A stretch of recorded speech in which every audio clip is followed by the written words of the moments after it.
दोस्तों, जय अलखतणी, जय अलखतणी, जय अलखतणी।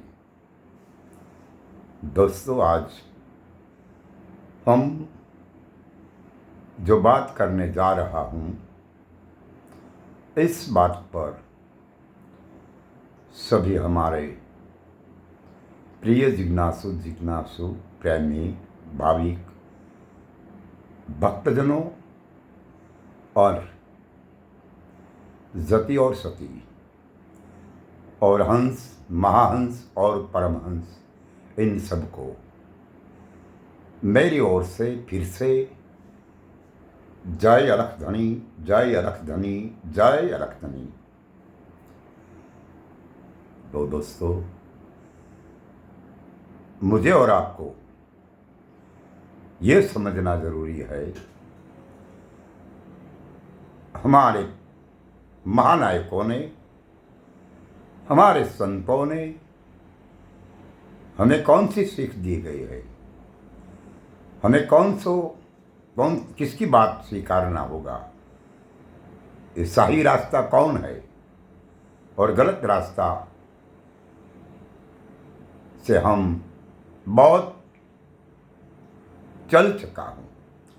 अब हमें जो रास्ता ढूंढना है, वही रास्ते चलने पर हमने, हमारे महापुरुषों ने बताई गई बात यदि स्वीकार किया गया, तब तो हमारे लिए वो सब कुछ हो जाएगा अच्छा।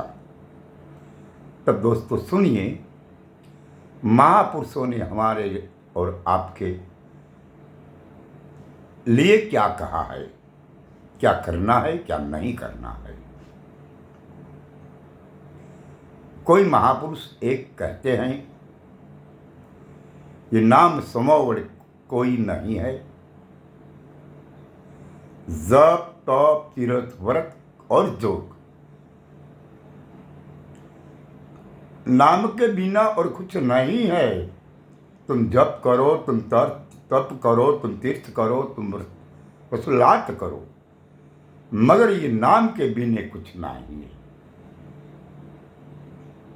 अच्छा, ये महापुरुषों ने अपनी बात हमारे और आपके बीच में रखी है, और दूसरा महापुरुष यही कहता है। एक महापुरुष ने कह दिया कि नाम ही श्रेष्ठ है, मगर उनमें खुलासा नहीं हुआ कि कौन नाम, किससे नाम कहते हैं, किस नाम से हमें रास्ता असलियत वाली जो है बात ये मिलेंगी। मगर और महापुरुषों, गंगा सती पानबाई जिसका नाम है, वो गुजरात के भावनगर जिले उमराला तालुका के तोला के बाजू में आया है, जिस गांव का नाम है समड़ियाला पानबाई का। और इन पानबाई और गंगा सती की बात में बात कुछ ऐसी है। वो तो कहते हैं कि नाम ने रूप छोड़ी न मैदान में आओ। गंगा सती पानबाई ने, उदयसी ने समझावता कैसे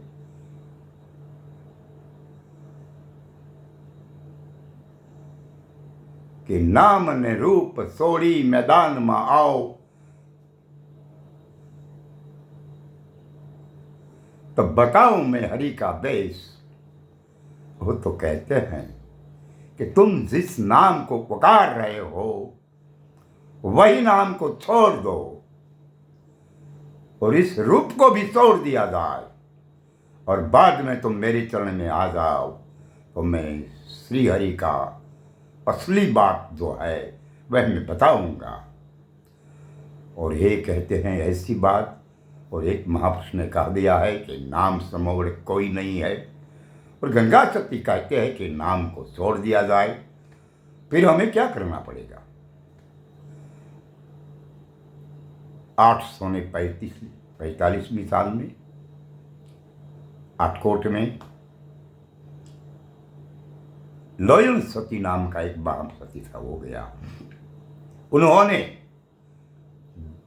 ये आटकोट के धनी राजवंश लाखोजी राज को कहा है इनके उद्देश्य से उन्होंने सच्चे रास्ते पर ले जाने की बात कही है और कहा है कि हे लाखा जी, तुम नाम जो है ये नाम जीरे लाखा नाम नीचे खोटा करी मानो तब महापद को पामो। अच्छा, वो तो बहुत कुछ हो गई बात। कोई महापुरुष हमें ऐसी बात बताते हैं कि तुम नाम को स्वीकार लो, और कोई महापुरुष हमें कहते हैं कि तुम नाम को छोड़ दिया जाए, तो हमें क्या करना चाहिए? हमें रास्ता चलने के लिए हमारे लिए वो भ्रमित हो जाना, क्योंकि कोई एक पुरुष हमें ये बताते हैं कि नाम को स्वीकार किया जाए और कोई पुरुष बताते हैं कि नाम को छोड़ दिया जाए, फिर हमें क्या करना पड़ेगा? हमें किस रास्ते पर चलना? फिर यही बात पर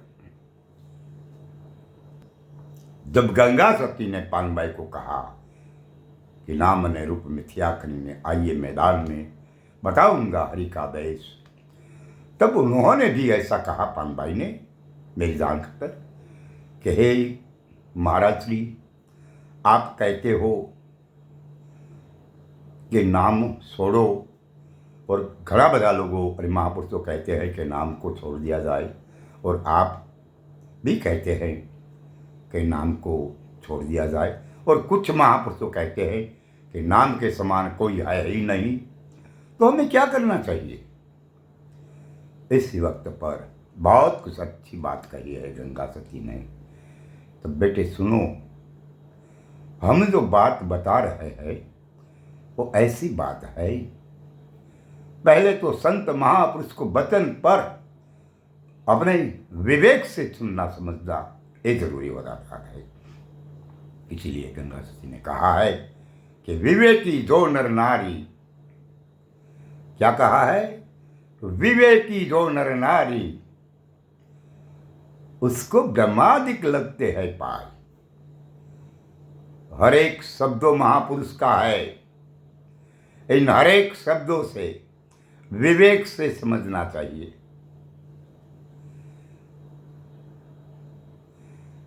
शब्दों बहुत गहराई भी बात करते हैं, मगर जिन्होंने कोई महापुरुष मिला हो तो इन गहराइयों में से भी गहराई की बात हो, फिर भी उनसे भी बाहर निकालते हैं और सच्चाई के रास्ता बताते हैं। और सच्चाई का रास्ता वो है विवेकी जो नर नारी उनको ब्रह्मादिक लगते हैं पाई। वचन विवेकी, किसका विवेकी? वचन के विवेकी जो नर नारी इनके ब्रह्मादिक लगते हैं पाई। बहुत सही बात कही है, मगर हमें इस बात पर, इस शब्दों पर बहुत अच्छी तरह से सोचना पड़ता है और समझने के लिए किसी महापुरुष के चरणों में जाना पड़ता है। किसी गुरु की बात नहीं करता हूं मैं। कौन? क्योंकि गुरु तो है ही नहीं। गुरु जो है वो तो प्रगट नहीं है, वो तो समझना पड़ता है। और ये गुरु समझाने वाले जो कोई है तो ऐसा महापुरुष के पास हमें और तुम्हें जाना पड़ेगा। अब कौन सी बात है? तो गंगा सती ने बताया गया कि जो तुम दिख रहे हो ने, तुम जो दिख रहे हो रूप, और जिस रूप का नाम दिया गया है इस सारे ब्रह्मांड में, इसे छोड़ दो। और इन्हें छोड़ने बाद जो नाम अनाम होता है, जो किसी की पहचान में नहीं है, किसी के समझ में भी नहीं है, ऐसा कुछ नाम है। और इन नाम से हम और तुम्हें सही रास्ता पर जाने की इजाज़त मिलती है। इसीलिए हमें और आपको इन महापुरुषों की बात पर बहुत सोचना पड़ेगा, समझना पड़ेगा और विचार विमर्श करना पड़ेगा।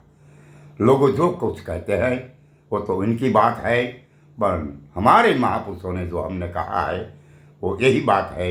इसलिए मैं आप सबको महापुरुषों की बात आपके समक्ष रखता हूँ। आपको जो लगे कि अच्छी है तो स्वीकारा जाए, और नहीं अच्छी लगती है तो छोड़ दिया जाए। अच्छा, आज मैं यहाँ बात रखता हूँ। आने वाले समय फिर से कहूँगा। दोस्तों, जय इलेक्ट्रॉनिक, जय इलेक्ट्रॉनिक, जय इलेक्ट्रॉनिक।